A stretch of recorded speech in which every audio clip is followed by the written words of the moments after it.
Assalamualaikum warahmatullahi wabarakatuh. Bismillah, alhamdulillah, wassalatu wassalamu ala rasulillah, amma ba'dah. Bapak Ibu jamaah Masjid Darul Ilmi STIK PTIK yang dirahmati Allah, kita bersyukur di malam hari yang sejuk ini, alhamdulillah, diberikan umur panjang, diberikan kesehatan, diberikan kekuatan lahir batin untuk melangkahkan kaki kita menuju masjid ini. Niat sholat jamaah maghrib, niat i'tikaf, kita niati talabil ilmi. Semoga keberadaan kita di masjid ini semuanya dicatat Allah sebagai amal soleh yang akan mengantarkan keridhoannya fid dini wad dunya wal akhirah. Amin amin ya rabbal alamin. Salawat salam semoga senantiasa dilimpahkan kepada baginda Nabi Muhammad sallallahu alaihi wasallam beserta para keluarga, para sahabat dan seluruh umatnya sampai akhir zaman. Kaum muslimin wal muslimat rahimakumullah, alhamdulillah setelah libur hampir 2 tahun gara-gara pandemi, malam ini kita mulai lagi untuk ngaji tafsir Jalalain. Kitab tafsir ini meskipun sangat ringkas tetapi penting, yang insya Allah dengan paham kitab tafsir Jalalain akan mengantarkan diri kita untuk meraih kesempurnaan iman dan takwa di hadapan Allah Subhanahu wa ta'ala. Malam ini kita akan melanjutkan untuk membahas surat Al-Baqarah ayat ke-21. Bagi yang bawa kitabnya silahkan dibuka, yang punya tafsir Jalalain halaman 4. Jadi alhamdulillah, dulu sebelum kita libur gara-gara pandemi kita sudah membahas sampai ayat 20. Maka malam ini kita lanjutkan yang kita bahas ayat ke-21, melanjutkan yang kemarin. Qala al-muallifu wa nafa'ana bi ulumihi fid dharaini amin amin ya rabbal alamin. A'udzu billahi minasyaitonir rajim. Bismillahirrahmanirrahim. Ya ayyuhan nas, ya ayyuhan nas, para manusia. Manusia dari suku mana, dari kota mana? Ai ahlu Makkah. Yang dipanggil ini kebetulan manusia yang sukunya suku Mekah. Dulu disebut suku, disebut kabilah. Sekarang Mekah itu levelnya adalah kabupaten. Jadi levelnya kabupaten Mekah. Ada sebagian teman yang menyebut levelnya provinsi, tapi saya lihat Makkah ini belum sampai level provinsi, tapi levelnya masih kota kabupaten. Kalau dilihat dari sisi fikih, Mekah itu sebutan bagi sebuah kota yang dinyatakan Rasulullah Muhammad sebagai kota suci. Kesucian kota Mekah salah satunya ditandai bagi orang kafir yang masih kafir dan ketahuan kafir, pasti yang kafir ini dilarang untuk masuk kota Mekah. Muncul pertanyaan, yang ditempatkan sebagai kota suci selain Mekah, kota suci yang mana? Umumnya para ahli menjawab selain Mekah ada kota suci Madinah, dan di Madinah ini juga ada batas-batas yang dulu ditetapkan Rasulullah, di mana orang kafir juga nggak boleh masuk. Nah, yang ketiga, kota suci Yerusalem yang ada di Palestina, di Aqsa. Cuman yang kota suci ini ternyata tidak ada halangan bagi orang kafir untuk masuk di situ. Cuman batasan sebagai kota Yerusalem, di mana kalau kita sholat di dalamnya mendapatkan keutamaan. Ada yang menyebut sholat di Masjidil Aqsa itu keutamaannya seperti sholat 80 kali, ada yang menyebut 500 kali, ada yang menyebut 50 kali. Jadi Nabi itu pernah cerita, siapa yang bisa sholat di Masjidil Haram keutamaannya dilipatkan 100.000 kali. Kalau sholat di Masjid Al-Qasiyyi atau Masjid Madinah itu dilipatkan 1000 kali. Sementara sholat di Masjidil Aqsa itu dilipatkan, ada yang menyebut 500, ada yang menyebut 80 kali. Nah, batas tanah haram yang di Mekah, terima kasih Mas, Nabi Muhammad tuh ngasih tahu sebelah utara di sini, sebelah barat di sini, sebelah timur di sini, dan kemudian dari batas-batas ini Nabi jelasin, nanti kalau kamu mau umroh wajib keluar dari tanah halal untuk ngambil mikot. Tanah halal terdekat dari Masjidil Haram itu ada di Tan'im, jaraknya itu paling sekitar 6 kiloan. Terus tempat mikot yang lain, tanah halal yang kedua itu di Hudaybiyah. Hudaybiyah itu ada yang ngitung jaraknya sekitar 14 kilo. Di Hudaybiyah itu ada peternakan onta, cuman jarang jamaah haji yang tahu titiknya. Kalau saya pernah ke sana, dari titik kita ngambil mikot itu kurang lebih 1 kiloan. Nah, yang ketiga, tempat ngambil mikot harus di tanah halal, itu lokasinya ada di Ji'ronah. Ada yang membaca Ja'ronah. Ini agak jauh dari Masjidil Haram, sekitar 30-an kilo. Ji'ronah atau Ja'ronah menjadi terkenal karena Nabi pernah ngambil mikot umroh dari sini, dari kota Ji'ronah. Dan satu riwayat, pas Nabi wudhu, cincinnya itu jatuh. Karena jatuh dan cerita itu beredar di mana-mana, jamaah haji dari Indonesia, dari Malaysia, biasanya kalau ke kota Ji'ronah selain ngambil mikot, ngincer juga air yang ada di sumur itu, di mana cincinnya Nabi pernah jatuh. Nah, orang Indonesia kemudian mengaitkan dengan mitos-mitos tertentu. Kalau air di sumur itu bertuah, keramat, maka ya sebagian ngambil air itu dengan bawa botol aqua yang sudah dikosongkan. Tahun lalu, tahun 2022 pas musim haji, saya ke Ji'ronah mengamati, ternyata lokasi sumur itu sudah ditutup. Jadi Bapak nggak bisa sampai ke lokasi sumbernya karena sudah ditutup di tembok. Saya tidak tahu sumur itu nanti akan direhabilitasi, dibangun, dibugar atau tidak. Tapi posisinya sekarang tertutup, dikelilingi pohon-pohon besar, termasuk rindang. Saya tidak tahu persis kalau dari masjid itu sebelah utara atau sebelah selatannya. Kalau lihat pengimaman masjid yang ada di situ ngadep ke selatan, berarti posisi sumur itu ada di selatan, agak-agak ke utara dikit. Kalau salah tolong diluruskan, karena saya nggak bawa kompas ketika itu. Nah, jadi batasan yang disebut sebagai tanah haram Mekah itu Nabi ngasih tahu, Pak. Titiknya utara sini, barat sini, timur sini. Kenapa dikasih tahu? Karena syarat untuk ngambil mikot untuk umroh itu wajib keluar dari tanah haram. Lah, keluar tuh boleh ngambilnya dari Tan'im, ini yang paling sering karena dekat, hanya 6 kiloan. Boleh ngambil mikotnya dari Hudaybiyah. Sering disebut Hudaybiyah itu tempat peternakan onta, tempat ngandangin onta sementara sebelum disembelih. Jaraknya paling sekitar 14-15 kilo dari Masjidil Haram. Nah, yang agak jauh Ji'ronah, ini hampir 28 km dari Mekah.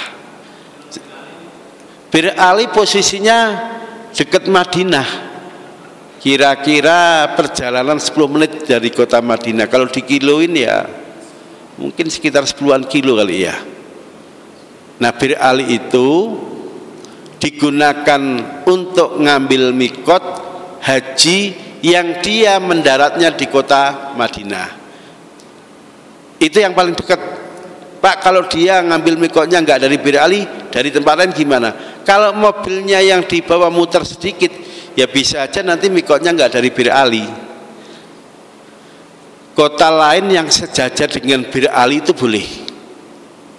Pak, gimana kalau lupa nggak niat ikhram haji dari Bir Ali, ingatnya sudah nyampe Mekah?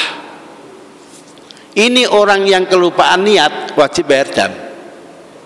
Bayar dam aja, motong kambing. Bisa motong kambing itu juga tidak diwajibkan kalau nanti pas mau haji dia balik lagi Bir Ali baru niat. Nah, cuman balik lagi ke Bir Ali itu biayanya mahal. Kalau naik bis ya sudah bisa dibeliin 1 ekor kambing. Sekarang dari Madinah ke Mekah itu sudah ada transportasi yang sangat cepat, naik kereta cepat itu. Kita belum ya, yang ke Bandung itu belum dibuka untuk umum ya. Yang Madinah Mekah itu sudah dibuka untuk haji plus sama orang asli Madinah. Ketika haji itu bisa menikmati fasilitas kereta cepat bikinan umroh. Sebagian yang plus bisa, sudah bisa naik kereta dari Madinah itu. Itu kereta api dari mana Pak? Ya dari Cina, mana lagi. Jadi kalau sering ngomongin asing-asing itu mestinya agak pikniknya agak jauh, biar orang itu tahu kalau sebetulnya barang yang kita pakai itu kebanyakan ya dari asing itu. Kalau mau benci dengan orangnya ya barang-barang dari Cina jangan dipakai. Teriak-teriak asing-asing, HP-nya Cina juga, nggak konsisten namanya itu. Nah, menurut cerita, pekerja yang membuat kereta cepat Madinah Mekah itu jumlahnya ribuan, dan ternyata hampir separuh dari mereka yang kerja itu akhirnya masuk Islam. Itu sisi positifnya, akhirnya mereka masuk Islam. Oke, saya ulang. Jadi tanah haram di Mekah itu Nabi yang membuat batasnya sendiri langsung. Ini loh sebelah timur, ini barat, ini utara, ini selatan. Titik-titik itu dibikin biar orang nggak salah ketika ngambil mikot umroh. Jadi mikot umroh itu, mikot makaninya wajib keluar dari tanah haram Mekah. Nah yang terdekat ada di Tanim, jaraknya 6 kiloan. Di Tanim itu ada masjid namanya Masjid Aisyah. Di Hudaybiyah juga ada masjid, tapi masjidnya nggak terawat. Ya kesan kita jorok kotor. Di Jirona masih mending, masjidnya agak bagus. Yang paling bagus masjid yang di Tanim, Masjid Aisyah itu. Oke, jadi tanah haram Mekah itu batasnya jelas. Terus dengan disebut tanah haram itu maksudnya apa? Ya tempat itu dihormati. Jangan perang, jangan yang masih kafir masuk, jangan berbuat zalim dan sebagainya. Dan ingat, begitu kita berada di tanah haram itu nggak boleh motong pohon, nggak boleh nangkepin burung merpati yang jumlahnya mungkin hitungannya jutaan itu. Dan di Mekah itu koloni burung merpati di banyak tempat. Begitu mereka kumpul, kalau disebut ribuan kayaknya lebih, mungkin ya jutaan angkanya. Pak, kok burung merpati bisa hidup sejahtera dan makmur di kota Mekah itu sebabnya apa? Jawabannya ya sebabnya burung merpati itu dianggap burung kesukaannya Aisyah. Maka ya sengaja dipelihara, bahkan tiap pagi itu dikasih makan. Ada petugas yang ngasih makan karung-karungan itu. Yang kedua disebut tanah haram, selain dilarang melakukan peperangan di situ, siapa yang masuk di situ aman. Di tanah haram nggak boleh melakukan berbagai kejahatan, baik kejahatan kepada manusia maupun kepada makhluk yang lain berbentuk tumbuh-tumbuhan maupun hewan. Nggak sengaja motongin dahan-dahan, ya kena denda. Tergantung besar kecilnya dahan yang dipotongin. Kalau gede ya kambing, kecil ya bisa ayam, bisa burung dara. Itu tanah haram Mekah. Tanah haram Madinah, saya beberapa kali ke sana itu belum mendapatkan contoh semacam tembok atau baliho yang menjelaskan ini loh batas Madinah, ini tanah haram Madinah, ini tanah haram, ini tanah halal Madinah. Saya belum menemukan itu titik-titiknya di mana. Sementara kalau kita di Arafah itu kelihatan baliho besar, tulisannya bahasa Arab, Bidayatu Arafah. Ini batas permulaan masuk kota Arafah. Nanti sebelah sana terus nihayatu Arafah, batas ini sudah berakhir dari kota Arafah. Nah, kenapa batas-batas itu dalam bentuk baliho besar sengaja ditempel dan tidak hilang? Kepentingannya apa? Jawabannya baliho yang menjelaskan awal Arafah, akhir Arafah, kepentingannya bagi yang nanti haji dan melakukan wukuf. Jadi ketika kita wukuf itu harus masuk dalam batas kota Arafah. Kalau masih di luarnya nggak sah. Emang wukufnya berapa jam, berapa menit, Pak? Wukuf itu kalau ikut mazhab Syafi'i harus ketemu waktu siang dan ketemu sebagian malam.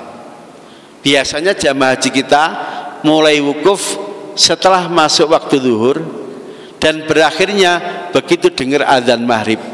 Jadi maghrib itu sebagian masih di wilayah itu sambil nunggu jemputan mobil, bis yang akan mengantarkan untuk mabit di Musdalifah. Terus sholat maghrib, sholat isyanya di mana? Yang afdol maghrib dan isya dilakukan di Musdalifah, ngambil jamak takhir. Jadi begitu nyampe Musdalifah, nyari tempat wudhu, kemudian sholat isya 2 rakaat jamak takhir qasar. Setelah sholat isya, setelah urutannya gini, azan dulu, setelah azan qomat, terus sholat isya 2 rakaat, selesai qomat lagi, terus sholat maghrib 3 rakaat. Setelah selesai sholat maghrib dan isya jamak takhir, baru nyari batu. Sekarang batu-batu untuk melempar jamar itu sudah dimasukin dalam plastik-plastik yang sudah dihitung jumlahnya. Dulu kita masih nyaru pakai senter, sekarang enggak, udah dibungkusin satu pak. Anggap saja kita ngambil nafar sani, berarti kan jumlah batunya berapa? Akobah 7, 3 hari, sehari 21 kali 3 berapa? 63 tambah 7 berarti 70 butir. Itu sudah dipakin dalam plastik, tinggal ngambil, nggak perlu nyari-nyari pakai senter gitu. Sekarang sudah enak. Nah, selesai sholat sudah, ngumpulin batu sudah, baru kita dikumpulkan di padang luas itu. Biasanya satu rombongan, satu kloter sudah disiapin karpet. Di situ mereka nunggu jemputan nanti paling awal sekitar jam 12:30 malam. Dijemput, ada yang langsung ke tenda, ada yang di tenda nggak sampai naruh koper, tapi langsung lempar jamroh akobah. Lempar jamroh akobah itu dilakukan sekitar jam 2 pagi. Yang afdal sih nunggu waktu duha kalau mau, tapi biasanya udah nggak sabaran jam 1 itu udah ngelempar akobah, balik ke tenda. Nah setelah itu setannya masih tidur, belum sempat bangun dilemparin. Ya setelah itu boleh cukur untuk tahalul awal ya. Baik, kota suci kedua tanah haram sudah di Madinah. Ini memang batasannya, titik-titiknya saya sendiri nyari-nyari belum ketemu, nanti balik lagi saya cari itu. Artinya tetap orang kafir nggak bisa masuk kota Madinah. Di Mekah juga gitu nggak bisa. Kemarin ada jamaah dari Amerika umroh, tapi akhirnya ditangkap. Saya nggak tahu apa kesalahannya itu. Jadi kalau di Madinah larangan bagi orang kafir masuk itu masih ketat. Tidak ada orang kafir yang bisa masuk di kota Madinah. Tanah suci ketiga itu ada di Masjidil Aqsa. Cuman yang ini nggak ketat, Pak. Jadi kalau kita ke Masjidil Aqsa, nanti sempangan ketemu dengan orang Yahudi itu. Kita sholat dalam masjid, orang Yahudi itu dari masjid sana sebelah kiri terus sampai ketemu gapura lagi, ngiri lagi, nanti sholatnya di deretan tembok ini sebelah kiri sampai bawah ke belakang imam nih. Kita sholatnya dalam masjid, orang Yahudi sholatnya ke tembok. Nanti sambil kirim surat, selesai berdoa surat itu ditempelin di tembok-tembok yang retak-retak itu. Itu kelakuannya Yahudi. Pak, kita kalau masuk situ boleh nggak? Boleh. Saya pernah nyoba di situ, mereka nggak ngelarang. Tapi begitu saya akan masuk ke lorong-lorong yang masih banyak bulldozer, mereka manggil, ta'ala katanya, sini. haram masuk sana, haram dukhul hunak, saya nggak boleh masuk. Ya udah saya pergi daripada ribut, urusannya jadi panjang dengan orang Israel. Ada yang sudah pernah sampai ke Palestina? Angkat tangan yang udah pernah. Bapak belum ya? Ayo segera ke sana, nanti tak anterin kalau mau. Dulu saya berangkat tahun 2018 ke Mesir 4 hari, kemudian ke Aqsa 4 hari, di Yordan 3 hari, terus balik ke Jakarta. Itu biayanya sekitar 35 juta. Yang mahal di Yordan segini ini, kalau di Yordan harganya $3 Pak, 45.000. Kalau di Palestina ini $2. Kalau di Mesir $1 dapat 10 gini. Jadi Mesir itu paling murah.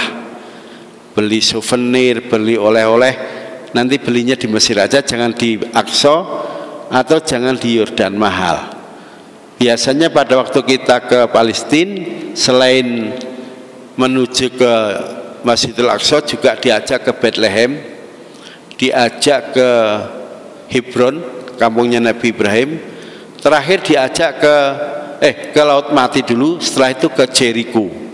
Jericho itu kota terendah dari permukaan laut, di bawah laut sekitar 400 meter, dan itu kota tertua yang paling awal mengenal peradaban. Bahkan di Jericho itu sudah mengenal peradaban sejak 10.000 tahun sebelum Masehi. Nah, di Jericho itu banyak souvenir yang bisa dibeli, termasuk lumpur yang diambil dari Laut Mati. Itu nanti ketemunya di Jericho itu.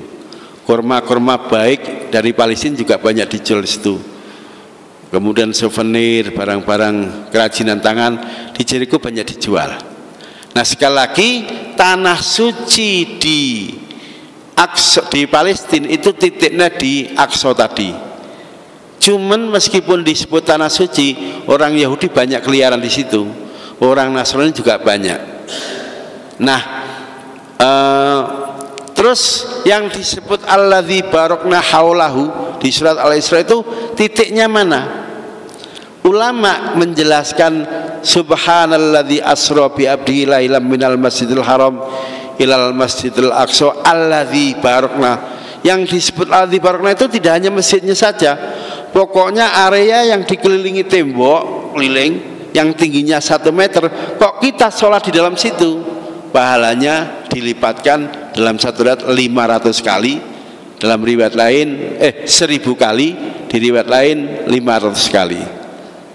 Kalau di Masjidil Haram kan 100.000 kali, di Madinah 1000 kali, di Aqsa katanya 500 kali. Ya lumayan, di sini salah satu kali 500 kali, di sana cukup sekali. Itu kalau pikirannya pahala. Tapi ya urusan ziarah ke Aqsa itu Nabi memang nyuruh. Beliau mengatakan la tusyaddur rihal illa ila salasati masajid. Tidak dianjurkan untuk diziarahi kecuali menziarahi 3 masjid. Kalau ini dianjurkan 3 masjid itu, 1 Masjidil Haram. Nanti kalau kita haji pasti nyampe situ. Umroh juga ada di situ. Nomor 2 Masjid Nabawi. Nama lain dari Masjid Nabawi adalah Al-Masjid Al-Qasiyyi yang di Madinah itu. Nah, yang ketiga baru Masjidil Aqsa yang ada di Palestina. Jaraknya dari Mekah itu sekitar 1250 kilo. Seperti jarak dari Anyer sampai mana itu? Mana ya, yang tertimur setelah Banyuwangi itu apa namanya? Panarukan ya. Dari Anyer sampai Panarukan itu sekitar 1200-an kilo. Oke, semoga yang di masjid nanti sampai ke Aqsa. Nah, di ayat ini Allah mengatakan, mana tadi? U'budu rabbakum. U'budu hendaknya wahai penduduk Makkah, sembahlah. Maksudnya sembahlah itu adalah wahidu, esakanlah Tuhanmu. Jangan Tuhanmu dibikin banyak, apalagi yang disembah patung. Lah itu menyalahi ini. Wahidu rabbakum, Tuhanmu alladzi khalaqakum, yang telah menciptakan Tuhanmu kepada kalian. Ansha'akum maksudnya Allah lah yang telah menumbuhkan, memunculkan kalian. Wala takunu syai'an, kamu jangan menjadi sesuatu yang tidak berguna. Jadi kita ini meskipun dulu yang diperintah orang Mekah, kita juga kena tuntutan yang sama, disuruh nyembah Allah yang Maha Esa. Emang dulu manusia nyembah, yang disembah itu siapa? Pada saat Nabi dakwah di sekitar Mekah itu banyak orang nyembah ruh. Jadi ruh itu dianggap satu kekuatan yang luar biasa. Karena dia punya kekuatan luar biasa, itu yang dijadikan sebagai sesembahan. Dan nanti kalau kita belajar ilmu agama, orang yang nyembah roh itu namanya animisme. Ada juga orang yang nyembah benda-benda yang dianggap keramat. Sama udah diikut orang Indonesia juga banyak. Akik dianggap punya tuah, jarinya hanya 10 tapi akiknya bisa 15 itu. Karena dianggap akik ini untuk penglaris, akik ini untuk dagang, akik ini untuk menjaga diri. Nah kalau orang percaya benda-benda punya keramat, namanya dinamisme. Nah yang ketika ada orang yang nganggap Tuhan itu banyak, ada Tuhan ngatur hujan, ada Tuhan ngatur kemarau, ada Tuhan ngatur rizki, ada Tuhan ngatur angin, sampai semua barang-barang itu perlu diatur oleh satu dewa. Nah nanti dalam ilmu antropologi, ilmu agama, orang yang yakin Tuhannya banyak dinamakan politeisme. Dalam bahasa kita dinamakan isyraq, musyrik. Jadi musyrik itu orang yang anggap Tuhannya banyak, tindakannya dinamakan isyraqi. Nah di sana ada yang anggap Tuhan banyak, tapi di sana di belahan dunia yang lain orang anggap Tuhan itu nggak ada, nggak perlu ada Tuhan. Ketika alam sudah jadi, ya alam ini jadi dengan keteraturannya, nggak butuh Tuhan, nggak butuh Tuhan. Loh orang kok nganggap alam ini sudah teratur dengan sendirinya sampai nggak butuh Tuhan, orang itu disebut ateis. Paham yang menyatakan Tuhan nggak ada, kita hanya bergantung kepada hukum alam, namanya ateisme. Nah, Nabi kemudian dakwah Islam itu hanya mengakui Tuhan yang Maha Esa. Itulah yang dijadikan Tuhan. Jadi Tuhan itu monoteisme, bukan politeisme, bukan paganisme dan sebagainya. Paganisme itu orang yang nyembah, bentuknya sesembahnya berhala-berhala. Jadi yang animisme, yang dinamisme, yang politeisme, yang paganisme, yang ateisme, semuanya disuruh hanya mengesahkan Allah. Jadi meskipun yang disuruh melakukan ibadah hanya orang Mekah di ayat ini, di ayat 21, tapi ayat ini berlaku untuk seluruh manusia dimanapun tinggalnya.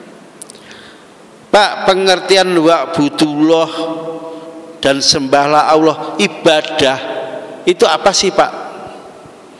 Nanti kalau kita buka dalam buku-buku kamus, ada yang memberikan definisi, al-ibadatu hiya fi'lul mukallafi ala khilafi hawa nafsihi ta'ziman li rabbihi. Ibadah itu tidak lain perbuatan orang mukallaf yang tidak sejalan dengan bisikan hawa nafsunya, tujuannya semata-mata mengagungkan Allah. Itu definisi ibadah. Misalnya nanti bisa kita buka di kitab judulnya At-Ta'rifat, yang ngarang namanya Al-Jurjani. Yang punya kitab itu nanti dibuka, saya hafal definisinya. Jadi ibadah itu satu pekerjaan yang biasanya nggak cocok, nggak sejalan dengan bisikan hawa nafsu, tujuannya untuk mengagungkan Allah. Orang kalau nggak ada semangat ibadah, bangun jam 2 malam, itu kira-kira tujuannya kemana? Ke masjid untuk tahajud atau ke toilet untuk kencing? Saya nanya itu. Orang bangun tujuannya hanya toilet doang, berarti dia nggak mengerjakan ibadah. Tapi kalau bangun ke toilet dulu, habis itu wudhu, sholat tahajud, baru itu disebut ibadah. Pak, kenapa sih mau melakukan tahajud kok berat? Ya jelas berat. Wong yang namanya ibadah itu memang nggak cocok dengan bisikan hawa nafsu. Apa saja yang hawa nafsu kita nggak suka dikerjakan pasti berat. Selama kita masih kalah dengan hawa nafsu, maka selamanya kita nggak bisa nambahin ibadah. Jadi kuncinya yang harus kita pahami, yang namanya ibadah itu pasti berat. Kenapa? Sebab nggak cocok dengan nafsu. Kalau yang nafsu itu pasti ringan. Bahkan kadang-kadang nggak bayar, gratis. Ibadah itu kadang-kadang perlu duit. Contoh haji. Kalau kita ke Mekah tidak diundang raja, ya setidaknya ketika kita umroh perlu duit paling enggak 25 juta. Sudah bayar berat. Siapa Pak yang mau? Ya yang mau hanya orang yang beriman. Kalau orang itu nggak punya iman biasanya mundur.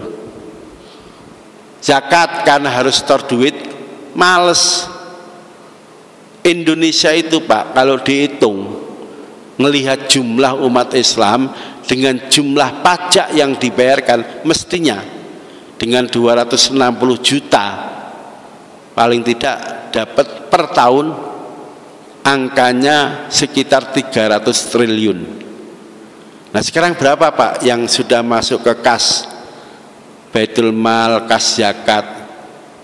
Hitungannya belum nyampe 50 triliun. Padahal kalau dana zakat per tahun ada 400 triliun, apa yang nggak bisa dibangun? Nggak perlu nunggu sumbangan dari Saudi bikin masjid di Solo itu. Itu berapa triliun biayanya itu? 1/3 triliun ya, 300 M. Padahal kalau di Indonesia zakatnya per tahun ketemu 300 triliun, bikin masjid kayak di Solo itu bisa tiap kabupaten ada itu. Mestinya loh ya. Nah cuman ya itu berat Pak, yang nyari duit susah kok tiba-tiba dikeluarkan untuk zakat, untuk infak. Itu kata setan. Kalau kata orang beriman, segitu kecil. 300 miliar kecil, tinggal ngambil satu rekening selesai itu. Itu orang Saudi yang sudah nyontoin kita. Lah kita kapan? Kadang-kadang kalau nyumbang itu nyari yang nominalnya paling kecil. Itu pun belum tentu bisa dikeluarkan rutin tiap minggu. Maka biar kita bisa melakukan ibadah, sifat bakhil itu harus kita lawan. Pak, nanti kalau kita sedekahkan sekian kan saldonya kepotong, nggak usah mikir. Kelihatannya kepotong, tapi sebetulnya begitu kita infak senilai itu, Allah udah nyiapkan penggantinya, bisa jadi 100 lipat, bisa jadi 1000 kali lipat. Saya bikin pesantren sendirian, tak niati memang. Itu nanti untuk mahasiswa. Kelihatan duitnya yang kepotong ke debit itu ya banyak, tapi ya ternyata saya masih bisa hidup. Ternyata ya punya duit lagi. Jadi orang itu kadang-kadang lebih banyak ketakutan dengan bayangannya sendiri. Padahal begitu diinfakkan, Allah itu udah nyiapin gantinya. Kalau nggak percaya, coba. Kalau sampai nanti nggak dapat gantinya, ke rumah saya. Bahwa saya udah kadang store segini kok nggak ada gantinya, ntar ke sini. Nanti tak ajarin caranya. Seperti itu.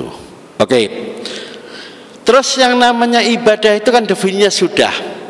Syarat biar ibadah kita diterima Allah itu ada enggak? Jawabannya ada. Syaratnya 6. 1, yang melakukan harus muslim. Pak, dia kafir, tapi dermanya itu triliunan, ratusan dolar. Contohnya Teresa. Itu bagi-bagi duit Pak sedunia. Nilainya bisa triliunan. Tapi gara-gara belum masuk Islam, itu nggak jadi amal. Paling Teresa dapat penghargaan sebagai orang yang peduli kepada rakyat miskin, dikasih sertifikat, paling begitu. Di akhirat, selama dia belum menyatakan asyhadu alla ilaha illallah, itu amalnya yang dilakukan tidak bisa disebut sebagai amal. Jadi syarat ibadah termasuk zakat, infak, sedekah, syarat yang pertama harus muslim dulu. Nah terus biar menjadi muslim caranya gimana Pak? Gampang. Kalau bapak ibunya bukan orang Islam, masih agama lain, ya dia cukup datang ke masjid ini atau yang lain, kemudian minta disaksiin, melafadzkan, mengikrarkan 2 kalimat syahadat. Dan nanti dari masjid akan diterbitkan semacam sertifikat atau semacam tanda bukti dia ini telah masuk Islam, disaksikan fulan-fulan, ini sertifikatnya. Sepanjang dia punya sertifikat itu, kalau nanti nggak bisa makan, itu sertifikat boleh dibawa ke Basnas, minta zakat.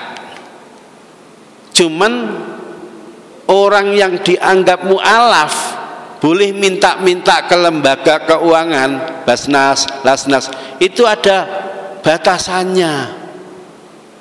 Berapa tahun? Maksimal 4 tahun.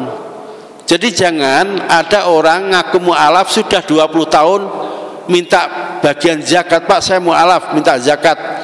Mana bukti Anda dulu pernah masuk Islam? Kasih itu sertifikat. Setelah dilihat masuk Islamnya udah tahun 2000, ini tahun 2022. Mestinya dia sekarang yang jadi muzaki. Jangan udah 22 tahun masih minta-minta ke lembaga zakat. Ya kalau ada dananya silakan diberi, tapi kalau lembaga zakat itu nggak ngasih, jangan disalahin. Kenapa? Anda masuk Islamnya sudah lewat 4 tahun. Jadi seperti itu. Syarat yang kedua, biar ibadah itu sah, orangnya harus balik, dewasa. Jadi kalau ada anak kecil umur 5 tahun Ramadan puasa full 1 bulan, itu pahalanya yang terima siapa? Anak kecil itu atau dikasih ke bapak ibunya? Ini karena masih anak, ketika dia bisa puasa sesuai syarat rukunnya, pahalanya yang terima bapak ibunya. Jadi sebetulnya kalau ada bapak ibu misalnya bilang, nak nanti Ramadan puasa ya, ya bapak masih umur 5 tahun nih, dan dia betul bisa puasa, kemudian bapaknya bilang nanti kalau bisa puasa sebulan hadiahnya sepeda.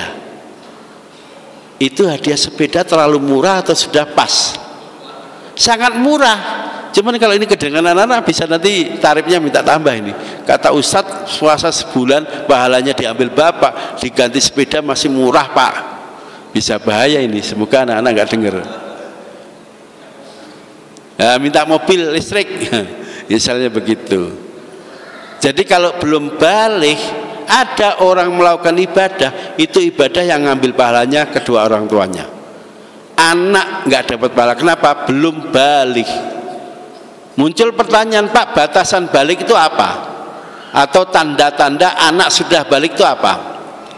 Di banyak kitab diterangkan begini, alamatul buluh arba'ah, tanda bahwa itu anak sudah masuk umur dewasa, tandanya 4 ya. Yang pertama, bagi perempuan al-haidhu, menstruasi.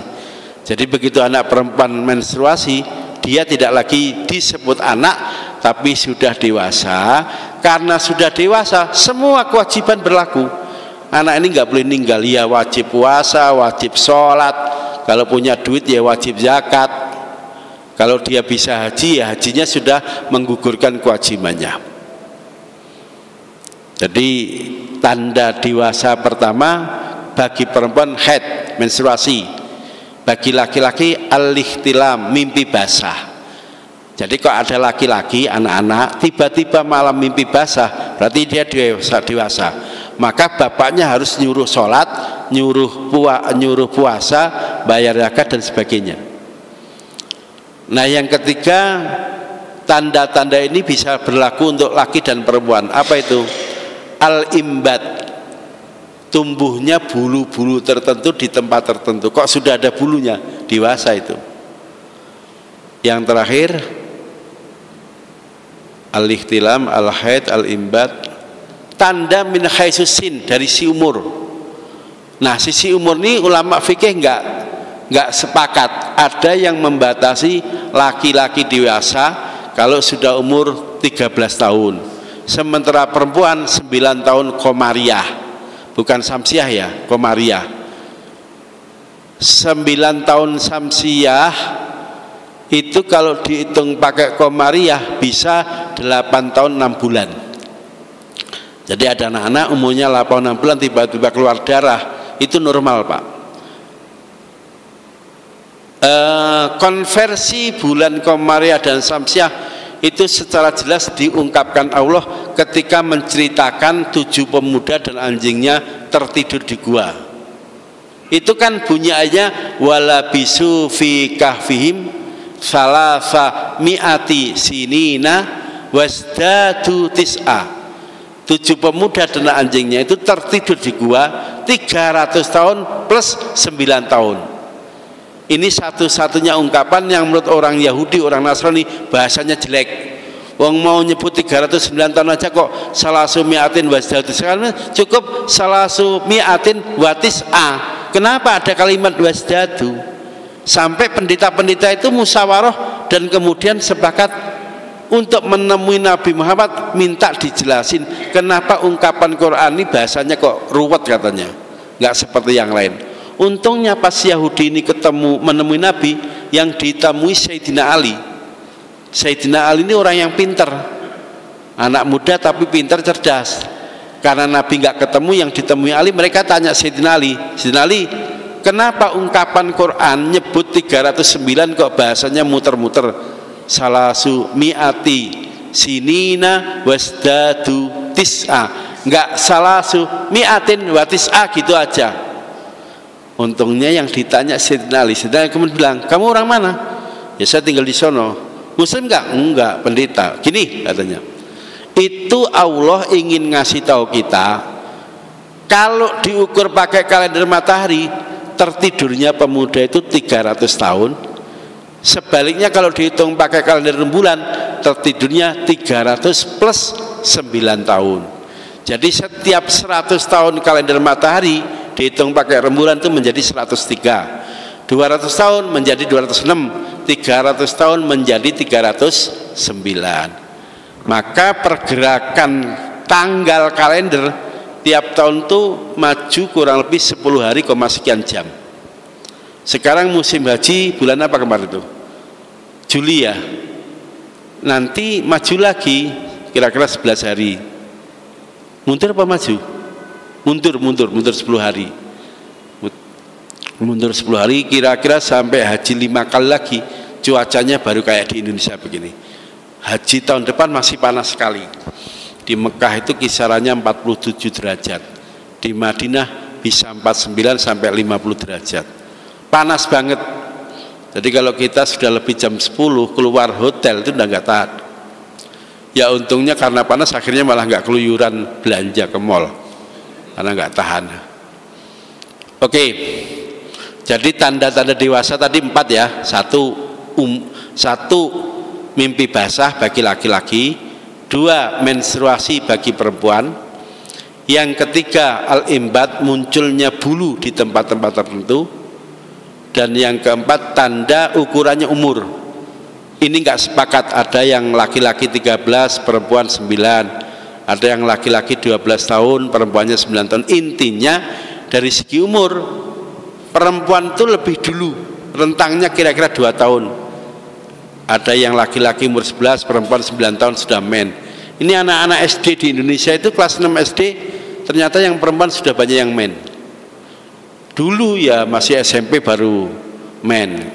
Pak, kenapa maju? Ya maju itu karena perubahan hormon, perubahan cuaca, perubahan kebudayaan, atau perubahan media yang dia baca. Ada juga yang membuat kesimpulan laki-laki yang perempuan yang tinggal daerah tropis itu lebih cepat dewasa dibandingkan perempuan yang tinggal di daerah dingin. Ilustrasinya gampang Pak, punya 2 apel, satu masukin kulkas, satu di luar kulkas, mana yang cepat busuk? Yang di luar kulkas pasti cepat busuk, yang dalam kulkas dingin agak lama itu busuknya. Nah karena proses menjadi dewasa perempuan lebih maju, rentangnya kira-kira 2 tahun daripada laki-laki. 9 tahun perempuan dah men, laki-laki baru mimpi basah umur 11 tahun, ini rentangnya 2 tahun. Maka kemudian dalam hal batasan najis itu juga rentangnya kurang lebih 2 tahun. anak perempuan dengan anak bayi laki-laki, bayi laki-laki itu kencingnya kan dinamakan najis mukhaffafah dengan syarat: satu, umurnya di bawah 2 tahun, dua, yang dikonsumsi hanya ASI ibunya. Sementara perempuan begitu lahir, meskipun baru umur sehari, itu najisnya langsung mutawasitoh, kayak najis kita yang udah dewasa. Terus kenapa yang laki-laki harus di bawah 2 tahun? Ya tadi, karena proses menjadi balik antara laki perempuan, perempuan maju, laki-laki kesalib, itu majunya rata-rata 2 tahun. Maka dalam hal najis kemudian dibuat yang perempuan sejak umur sehari najisnya langsung mutawasitoh, sementara laki-laki yang umurnya di bawah 2 tahun najisnya masih mukhaffafah, baru menjadi mutawasitoh setelah 2 tahun lebih sedikit. Jadi seperti itu. Nah, dengan demikian ibadah itu seperti itu. Syarat yang kedua, selain muslim harus balik, harus akil. Akil itu otaknya waras. Berarti orang gila kok sholat yang nggak berfaedah apa-apa, nggak diterima oleh Allah sebagai ibadah. Kenapa? Masih gila. Terus yang keempat, harus amid, dan ibadah itu harus disengaja. Kalau ada orang ibadah tapi ngelindur, itu juga nggak jadi ibadah. Jadi syaratnya ada 6: 1 muslim, 2 balik, 3 amidan, 4 ghairu mukroh, tidak terpaksa. Sholat tapi dipaksa itu nggak jadi ibadah. Kenapa? Dia terpaksa. Nah, yang terakhir harus aliman. Pas melakukan ibadah dia harus tahu ilmunya. Sholat dia tahu mana rukun, mana syarat, mana sunnah sholat, mana perkara yang batalkan sholat. Kok nggak tahu ilmunya, nggak jadi ibadah itu. Yang didapat hanya capek saja.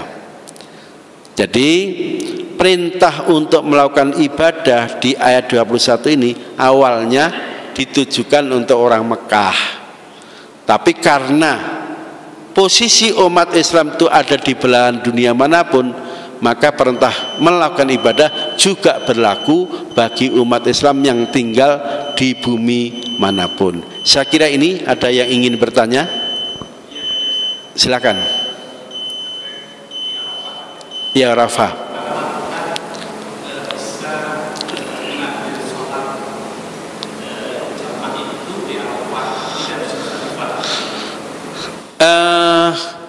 Tanggal 9 itu kan posisi kita wukuf. Begitu masuk maghrib kemudian diangkutin di Musdalifah. Sebetulnya di Musdalifah itu boleh sampai Isya, boleh sampai jam 9 malam, boleh, tidak apa-apa. Arafah masih dibolehkan? Masih boleh saja. Jadi misalnya dia ingin jamak takdim di Arafah karena mobil jemputannya nanti datang jam 8, tidak apa-apa itu, boleh-boleh aja. Jadi enggak menjadi syarat harus di Musdalifah, enggak. Nah, wukuf itu terakhir waktunya habis setelah masuk fajar, masuk subuh. Jadi kalau ternyata subuh dia baru nyampe Arafah, hajinya batal itu. Terakhir ninggalin Arafah adalah masuk waktu fajar. Kok nyampe Arafah sudah jam 11 malam, diam di situ, jadi itu masih dapat haji. Tapi nyampe Arafah ternyata sudah masuk fajar subuh, lah itu batal tuh, nggak bisa hajinya. Imam Syafi'i yang paling ketat dalam hal wukuf itu kalau bisa ketemu siang dan ketemu malam. Nanti imam madzhab lain nggak mempersyaratkan harus ketemu 2 waktu, yang penting ada di Arafah meskipun sejenak dan waktunya sebelum masuk waktu fajar. Ketentuannya seperti itu. Banyak pejabat dari luar negeri itu karena dia repot terbang, nyampe Arafah sudah jam 10 malam, wukuf di 1 jam, setelah itu langsung mabit, langsung lempar akobah, setelah itu dia balik ke negaranya. Yang wajib-wajib nanti dia bayar dam atau minta diwakilkan jamaah haji yang lain, itu bisa. Misalnya Pak Kapolri mau haji, waktunya terbatas, datang ke Arafah udah jam 10 malam, tidak apa-apa. Jam 10 setelah jam 12 malam ninggalin Musdalifah, langsung ke Musdalifah, jam 12:30 pindah ke Mina, melempar jamarat akobah, setelah itu dia balik ke Indonesia lagi, nggak apa-apa itu, dia tinggal nyelesain yang wajib-wajib, yang rukun tinggal tawaf ifadah dan sa'i. Jadi dari Musdalifah dia bisa langsung ke Mekah untuk tawaf ifadah dan sa'i. Setelah itu bisa cukur, dan nanti ngelempar jamaratnya diwakilkan orang lain, tidak apa-apa itu. Kalau nggak bisa diwakilkan bayar dam juga nggak apa-apa. Jadi praktis kalau tahu ilmunya haji itu. Saya kira begitu. Ada lagi pertanyaan lain? Iya. Iya. Apakah urutannya itu tetap mengikuti urutan maghrib dulu baru isya atau isya dulu baru maghrib? Secara fikih, pengetahuan saya itu memang jamak takhir tapi urutan sholat tidak berubah. Urutan sholat ketika ngambil jamak takhir, sohibul waktu didahulukan. Sohibul waktunya sholat waktu malam isya itu kan sholat isya. Jadi kalau jamak takhir yang baik, adzan, qomat, isya 2 rakaat salam, qomat lagi maghrib. Ini jamak takhir. Pak, saya jamak takhir tapi jalaninya adzan, qomat, maghrib, qomat lagi isya gimana? Tidak apa-apa, cuman itu kurang afdol. Jadi yang afdol sohibul waktu didahulukan. Kalau kita sholat di waktu maghrib berarti maghrib dulu baru isya. Itu afdolnya. Kalau kita sholatnya jamak takhir ya isya dulu baru maghrib. Istilahnya di fikih itu diungkapkan sohibul waktu. Yang punya waktu itu sholat apa? Nah itu yang didahulukan. Jadi urutannya kalau jamak takdim, adzan, qomat, misalnya jamak takdir maghrib isya, maghrib dulu 3 rakaat, selesai qomat lagi baru isya 2 rakaat dikosor. Kalau jamak takhir, adzan, qomat, isya, qomat lagi maghrib. Jadi yang isya karena sohibul waktu, pemilik waktu, itu yang didahulukan. Saya kira begitu. Nanti berikutnya kita akan melanjutkan untuk ayat ke-22. Terima kasih. Yang punya kitab seperti ini sebaiknya dibaca di bawah, nanti sambil bisa diskusi. Saya kira begitu. Sampai jumpa lagi 2 Rabu lagi yang akan datang. Wabillahi taufiq wal hidayah. Assalamualaikum warahmatullahi wabarakatuh.